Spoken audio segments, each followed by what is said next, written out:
Mayo na naman, buwan ng botohan. Nariyan na naman ang naglipa ng mga papel na nakadikit kung saan-saan. Mga banderitas na akala mo ay piyesta at mga kantang bago na naibang nakalapat ang lyrics. Ako nga pala si Ivo, 18 years old. Kumuha ng kursong psikolohiya sa isang sikat na universidad, kasalukuyang akong kumukuha ng voter's license. Woo! Sobrang init. Tagaktak na pawis ko, napakatagal ng proseso dito. May lunch break kuno pang nalalaman eh. Di ba nila alam ang no lunch break na policy? Hindi literal na walang lunch, ibig sabihin may papalit dun sa tao para kumain. Eh hindi eh. Halos 2 oras na akong nakapila dito. After 15, 18, 17 years, nakuha ko ang license ko. Sabi ni mama makapangyarihan daw ang boto. Naisip kong maging invisible kaya ako kaya pakalipad. Pero hindi pala, napatukan tuloy ako. Kaya makapangyarihan ng boto dahil iluluklok mo yung tao makakapagbabago ng bansa nyo. Habang gumagawa ako ng assignment ko, narinig ko ang Iboto niyo si Manny, Manny, Manny, para masayang many, many, many. Iboto niyo si Manny, para masayang many. Iboto niyo si Manny, Manny, Manny, para masayang many, many, many.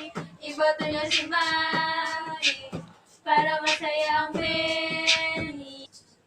ano yun? Parang sinasapian nata yun. Paulit-ulit, nakakatulig talaga. Nang may nagsalita na, Sa darating na botohan, ako ay inyong iboto. Kayo ay magkakaroon ng libreng goto. agal pa ako sa katawa. At di lang yan ang maririnig nyo. Eto pa. Boom! Iboto. Boom, boom, iboto si.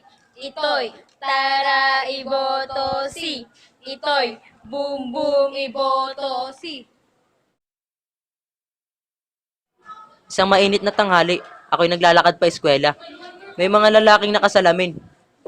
Akala ko ba, ang bouncer panggabi at nasa bar? Tinamaan ng kulog at kidlat. Ito pala yung mga alagad ni Kumaliar, este ni Mayor Crooks. Siya lang naman ang laging nananalo sa pagiging mayor. Lahat ng kumakalaban, taob sa kanya. Tinanong ako ng bouncer, este nung guard. Ilan taon ka na ba, bata? 18 po, kuya.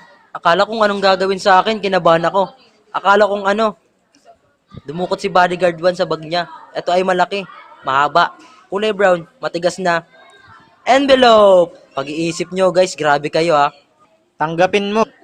Ano po? Tanggapin mo na lang basta sa halalan, iboto mo si Mayor Crooks. At yun, sumakay na ng kotse at tumarurot. Ito pala yung tinatawag na vote buying. Grabe no? Ibibenta mo yung boto mo para sa kakarampot na pera. At dahil sa botong yun, maaring magbago ang lahat.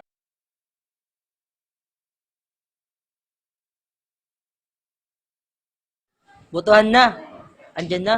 Medyo kabado ako. Dahil first time kong bumoto. Naalala ko yung sinabi sa akin ni mama. Anak, magdala ka ng listahan. Ilista mo ang mga taong gusto mo at nararapat na ilukulok sa pwesto. Huwag kang papadala sa mga matatamis na salita. Sa kanilang pera at magaling lang sa una pero pag nagtagal ay wala na. At yun na nga, inilista ko na sila. Ang pinakamabigat lang sa lahat ay yung mayor. Hindi ko alam kung sino dapat kong iboto. Si Crocs ba na binayaran ako o yung dalawang nakakatuwa yung jingle? Pero may bukod tanging hindi ko naman napansin. Si Benedict Celestine nang biglang sumagot si ate. Yang si Benedict, okay yan bata. Alam kong hindi mo siya kilala dahil hindi naman siya ganun nangangapan niya. Hindi ka magsisisi sa kanya. Sinubukan ko siyang iboto at Tada! nanalo siya. Nung nakita ko siya para sa kanyang talumpati, isa siyang disenteng tao.